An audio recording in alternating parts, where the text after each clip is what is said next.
This is Lab 1, Charged Haste by Kenneth Aguilar. So, quick introduction. The purpose of the experiment is to take two household items. In this case, it's going to be clear tape, and we're going to determine how much charge is on one piece of clear tape. We will compare our real data to our computer module using GlowScript. We're going to use Coulomb's law to find the electric force, and as well as using Newton's second law in order to find the gravitational force. Since the force of gravity should be the same as the electric force in the opposite direction, this for making the net force equal to zero. And down below, I wrote down the equations that would be used in this experiment. So a preview of the results from the experiment is we treat both pieces of tape to be negatively charged due to repulsion, and we find that the charge on tape B is negative 1.04 times 10 to the negative 8 coulombs.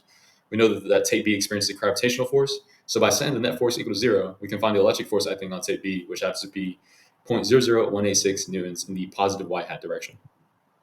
So for the procedure, we're going to define our system as tape B, we're going to define our surroundings as tape A, and everything else. The materials used is obviously clear tape. We're going to use a ruler, a flat surface, and two same weights, but in this case, I use two books of the exact same height. So we begin with creating the U-tapes by placing one piece on the table and another piece of tape on top of the first, and then we peel it off, and therefore that's your U-tape. And then we're going to observe what happens when we put two U-tapes close to each other. And third, we're going to put one piece of U-tape on top of two objects. In this case, it would be the two books of the same height. And we're going to put the other U-tape close underneath the first, and we're going to observe what happens. So some measurements, the length of the tape is 0.19 meters, the width of the tape is 0.02 meters, the area is 0.0036 meters squared, the mass of the tape is 0.00019 kilograms, and the vertical distance between the two pieces of tape is 0.023 meters.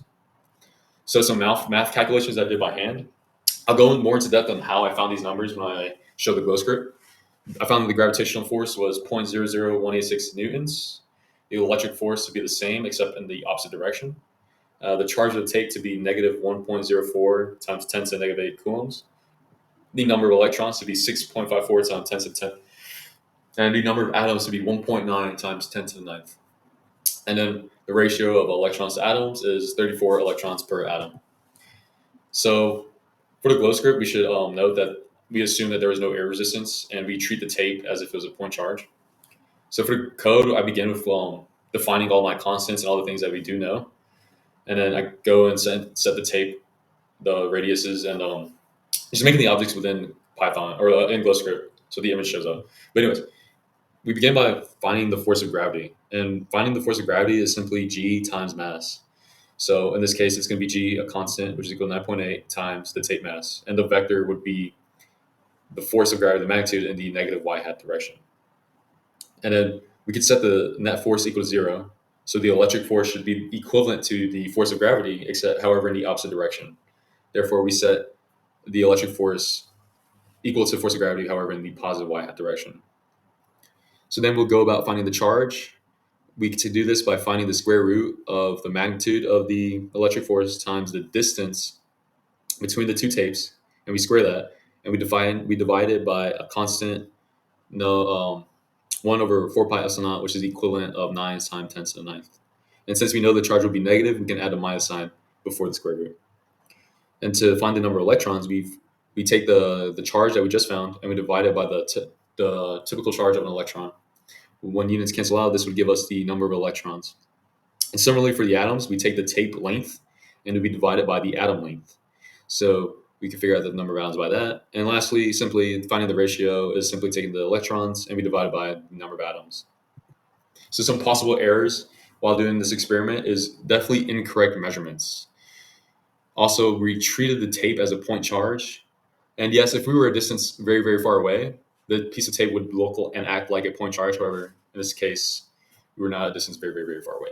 Secondly, we ignored air resistance. It should be noted that air resistance is a factor. It is a force that acts on tape B. It is something that it's a part of the net force. And lastly, simple math errors, especially rounding, makes a big difference when you're competing against a computer model. So lastly, we'll talk about what if the electrons had a positive charge and the protons had a negative charge. What would that change, if any? Well, the directions of the electric fields would change into opposite directions. However, the observations would still remain the same due to them both, and you should know that both are swapping directions, thereby is the equivalent to electrons having their original negative charge and the protons having their original positive charge. And also knowing the fact that opposites attract, meanwhile, like charges repel.